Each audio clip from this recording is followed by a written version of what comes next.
আসলে এগুলো আমাদের কন্ট্রোলে নাই, আমি জাস্ট আমার মতো করে বলছি।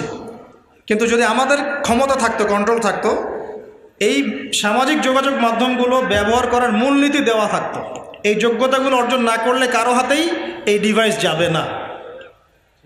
এটা চায়নাতে আছে, রাশিয়াতে আছে, সবাই গণহারে ইউজ করতে পারে না। ইউজ করতে হলে একটা ক্রাইটেরিয়া থাকে, এই যোগ্যতা অর্জন করে তারপর তোমাকে এখানে এনরোল করতে হবে। বেশি না, দিয়ে দেন কোরআন, হাদিস, জিওপলিটিক্স, সাধারণ জ্ঞান, অর্থনীতি, এগুলো বেসিক কিছু প্রশ্ন দিয়ে দেন, সিলেবাস দিয়ে দেন, দিয়ে বলেন এটা পড়াশোনা করে যারা টপ 80 হবে, টপ 100 হবে, এদেরকে দেওয়া হবে অনুমোদন। দেখেন কতজন তারপরে ফেসবুক ইউজ করতে পারে। বুঝতে পারছেন তো? একটা যোগ্যতার লেভেল দিয়ে দেন। এই বয়সের আগে স্মার্টফোন না, এই বয়সের আগে ফেসবুক না, এই যোগ্যতার আগে ইউটিউবিং না। এগুলোর যেমন পজিটিভ দিক আছে, নেগেটিভ দিকও আছে। নেগেটিভ দিক অনেক বেশি পজিটিভের চাইতে।